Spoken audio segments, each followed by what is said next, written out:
Hey guys எல்லோரும் எப்படி இருக்கீங்க? ரொம்ப நாள் கழித்து விலாக் பண்ணுறேன். ஸோ கொஞ்சம் எடிட் பண்ணுறதுக்கும் லேட் ஆயிடுச்சு. பேக் டு பேக் எனக்கும் ப்ரைடல் ஈவெண்ட்ஸ் இருந்ததால் எனக்கும் எடிட் பண்ணுறதுக்கே டைம் இல்லை. ஸோ போஸ்ட் பண்ணியிருக்கேன், பார்த்துட்டு எப்படி இருக்குன்னு கமெண்ட்ஸில் சொல்லுங்கள். மார்னிங்கே நல்லா மங்களகரமாக மஞ்சள் பிள்ளையாரெலாம் வச்சு மங்களகரமாக ஸ்டார்ட் பண்ணியாச்சுங்க. பொங்கலுமே நல்லாவே பொங்குச்சு, சூப்பராக பொங்கிருச்சு. நான் சிம்பிளாக தாங்க சாமி கும்பிட்டேன். ஜஸ்ட்டு பொங்கல் கொஞ்சம் வடை மட்டும் வச்சு சாமி கும்பிட்டோம். ஸோ அதுக்கப்புறமா நாங்கள் வெளியே போகலான்னு கிளம்பியாச்சு. எங்கே போகலான்னு பிளான் பண்ணப்போ தான் எங்கே போகிறதுனே தெரியல. அதுக்கப்புறம் கூகுளில் சர்ச் பண்ணோம் நியர்பையில் என்ன இருக்குதுன்னு. அப்புறம் வள்ளுவர் கோட்டம் போகலான்னு பிளான் பண்ணோம். பட் நாங்கள் போகும்போதே பாப்பா சொல்லிட்டா பீச்சுக்கு போகிறோமான்னு கேட்டே இருந்தோம். பட் நாங்கள் அந்த ஐடியாலே இல்லை. இங்கே மட்டும் போயிட்டு நியர்பையில் இருக்குது, நம்ம போயிட்டு கொஞ்சம் நேரம் ரிலாக்ஸ் பண்ணிவிட்டு வந்துடலான்றது தான் பிளானு. போகும்போதே பசி எடுத்துருச்சு.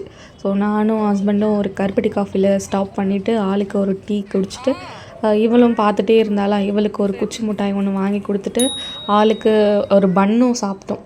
பன் பட்டர் ஜாம் இருந்துச்சு. ஸோ ஆளுக்கு ஒரு பன்னும் சாப்பிட்டோம். ஆளுக்கு ஒரு பன்லாம் இல்லை, ஒரு பீஸ் சாப்பிட்டோம். ஸோ அங்கே போயிட்டு ஏதாவது நம்ம ஸ்நாக்ஸ் மாதிரி சாப்பிட்டுக்கலாம். அது வரைக்கும் நம்ம ஆளுக்கு ஒரு பன் சாப்பிட்டுக்கலாம்னு சாப்பிட்டாச்சு. டாடி அப்படியே ரெண்டு எடுத்துக்கலாம் பற்றியா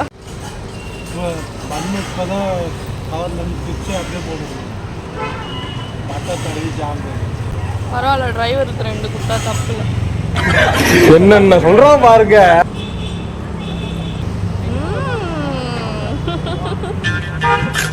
சாப்பிட்டு போறா, இது வாயத்தை சாப்பிட்டு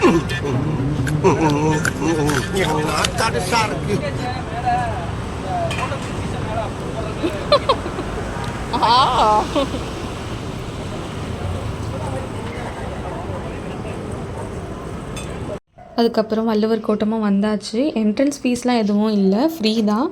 ஸோ போகும்போதே நிறைய பேர் வந்திருந்தாங்க. ஸோ ஈவினிங் நம்ம சில்லாக ரிலாக்ஸாக இருக்கணும் அப்படின்னா நம்ம கொஞ்சம் ரிலாக்ஸ் பண்ணிக்கலாம். வியூ கொஞ்சம் பார்க்க நல்லா இருந்துச்சு, அவ்வளோதான். நான் இது வரைக்கும் சென்னையில் போகிறது இதுதான் ஃபஸ்ட் டைமு. இதுக்கு முன்னாடி நாங்களுமே வந்ததில்லை, விசிட் பண்ணதில்லை. பட் கொஞ்சம் ஓகே தான், ரொம்ப இல்லை. அந்த லைட் ஷோ போடுவான்னு சொன்னாங்க. எத்தனை மணி நாங்களும் வெயிட் பண்ணிட்டு தான் இருந்தோம். பட் நாங்கள் மேலே போயிட்டு அந்த வள்ளுவர் அந்த தேர் மாதிரி இருக்கு இல்லையா, அங்கே பார்க்கும்போதே போலீஸ்லாம் கொஞ்சம் ரெஸ்ட்ரிக்ட் பண்ண ஆரம்பிச்சிட்டாங்க. 6 o'clockலாம் க்ளோஸ். நாங்களே இன்ஸ்டாகிராம் ரீல்ஸ் பார்த்து தான் வந்தோம். 6:30 வரைக்குமே பார்க்கலாம் அப்படின்ற மாதிரி சொன்னாங்க. 6லேருந்து 6:30 வரைக்கும். பட் நாளைக்கு ஏதோ சிஎம் வருவாங்க அப்படின்ற மாதிரி சொல்லியிருந்தாங்க. ஸோ அதனால எல்லாருமே கிளம்ப சொல்லிட்டாங்க. அதுக்கப்புறம் நாங்கள் அங்கே கொஞ்சம் நல்லா இருந்துச்சு பார்க்குறதுக்கு. பாப்பாவும் கொஞ்சம் ஓடி ஆடி விளையாடிட்டு இருந்தா, அவளுக்குமே கொஞ்சம் நல்லா இருந்தது. ஆனால் சீக்கிரமே நாங்கள் போன ஒரு 5 minutesலேயே போக சொல்லிட்டாங்க. அதனால் அவளுக்குமே ரொம்ப டென்ஷன் ஆகிட்டா, ரொம்ப உம்முன்னு ஆகிட்டா. எங்ககிட்ட பேசவே இல்லை, திரும்பி நின்றுட்டா. பீச் போகலாமா? வேறு என்ன விளாடணும்? எங்கே விளாடணும்? அங்கே விளாடணுமா? சரி வா போகலாம். இங்கே வா, ஹாய் சொல்லிட்டு போ. ஹாய் ஹாய் மட்டும் சொல்லு, ஹாய் மட்டும் சொல்லு. போகலாம். ஹாய் சொல்ல மாட்டியா? சரி வா இங்கே வா. சரி வாமா ரிஷிகா வா. அவளை எங்களால் ரொம்ப நேரம்லாம் சமாளிக்கவே முடியல. கொஞ்ச நேரம் சைலண்ட்டாக இருக்கா, கொஞ்ச நேரத்துக்கு மேலே அவள் மூட் அப்செட் ஆகிடுறா. அதுக்கப்புறம் சரி பேக் சைடில் என்ன இருக்குதுன்னு பார்க்கலான்னு போனோம். பேக் சைடுமே அதே தேரோட பேஸ்மெண்ட் தான் இருந்துச்சு. பட் கலர்ஃபுல்லாக இருந்தது. ஆனாலுமே அவள் அப்செட்டாகவே தான் இருந்தாள். சரி வா பீச்சுக்கு போகலான்னு சொன்னதுக்கப்புறம் தான் இந்த டான்ஸ் எல்லாம், பூட்டி வச்ச குதிரை ஒன்று, அந்த சாங்க்கு டான்ஸ் ஆடிட்டு இருந்தா. சரி அவர் ஹஸ்பண்ட் பைக் எடுத்துகிட்டு வர வரைக்கும் நம்ம ரீல்ஸ் பண்ணலான்னு சொல்லி கிளம்பியாச்சு. பீச்சுக்கு போனோடனே இந்த ரைடு பார்த்தோம். பார்க்கும்போது என்னவோ நல்லா தான் இருந்தது. ஆனால் உட்காந்ததுக்கு அப்புறம் தான் எனக்கு பூமி சுற்றுதா இல்லை நம்ம பூமியை சுற்றுறோமா, பூமி நம்மளை சுற்றுதா. உட்காந்துருக்க சேரே பறந்து எங்கேயோ போகிற மாதிரி இருந்துச்சு. கொஞ்ச நேரத்துக்கு மேலே என்னால் வீடியோ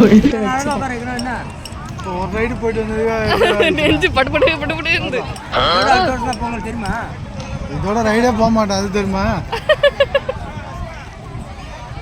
அடுத்த வருஷம் எனக்கு நாளைக்கு எனக்கு பிறந்த நாள். அப்புறம் பாப்பாவை ஃபர்ஸ்ட் டைமாக இந்த ராட்டினத்தில் உட்கார வச்சேன். நம்ம சின்ன வயசுலலாம் போன ஞாபகம் தான். உட்கார வச்சோம். பட் அவள் கொஞ்சம் 2 ரவுண்ட் 3 ரவுண்ட் மேலே கொஞ்சம் நல்லா இருந்தா. அதுக்கப்புறமா பயமாக இருக்குது, வேண்டாம் டாடி போதும் அப்படின்னு சொல்லிட்டேன். ஸோ அதுவுமே ஒன்றும் இல்லை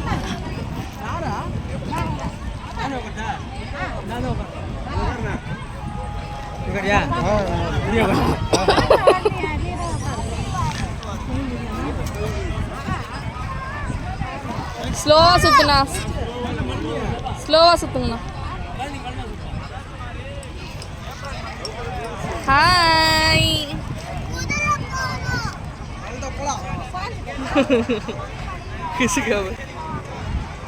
ஹாய் ஒன்றும் இல்லை போதுமா. அதுக்கப்புறமா இந்த ஜம்பிங்கில் அவள் விளாடணும்னு ஆசைப்பட்டா. பட் எனக்கு இதில் பெருசாக விருப்பம் இல்லை. 2 மினிட்ஸ் கூட அவளால் தாங்க முடியல.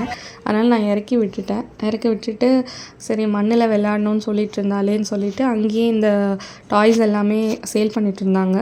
100 ருபீஸ்ன்னு வாங்கி அங்கேயே உட்கார வச்சாச்சு. இது விளையாடினதுக்கு அப்புறமா தான் அவளுக்கு கொஞ்சம் நல்லா நிம்மதியாகவே இருந்தது. அதுக்கப்புறம் தான் அவங்க ஃபேஸில் சிரிப்பே வந்துச்சு.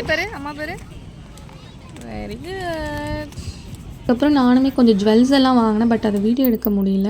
தென் சரி டைம் ஆயிடுச்சு, 9:30 மேலே ஆயிடுச்சு. ஸோ நம்ம சென்னைன்னு ஒரு ஷாப், அந்த பீச் சைட்லலாம் நிறைய ஷாப்ஸ் இருக்கும்ல, நம்ம சென்னையில் அதில் கொஞ்சம் வெரைட்டிஸ் நிறைய இருந்த மாதிரி இருந்தது. அதனால் நாங்கள் ஃப்ரைட் ரைஸ் ப்ளஸ் வந்து fish fry and honey chicken order பண்ணி சாப்பிட்டோம். ரொம்பவே நல்லா இருந்துச்சு. ஸோ வந்த கிழமைக்கு பீச்சில் ஒரு அட்டெண்டன்ஸ் போடுவோன்னு பீச் வியூ பார்க்க போனோம். அதுக்கப்புறம் நாங்கள் கிளம்பும்போது டைம் 10 ஆயிடுச்சு. ஸோ இந்த மாதிரி தான் எங்களுக்கு இந்த பொங்கல் போச்சு. உங்களுக்கு எந்த மாதிரி பொங்கல் போச்சுன்னு கமெண்ட்டில் சொல்லுங்கள். வீடியோ பிடிச்சிருந்தா லைக் பண்ணி சப்ஸ்கிரைப் பண்ணிக்கோங்க. பாய்.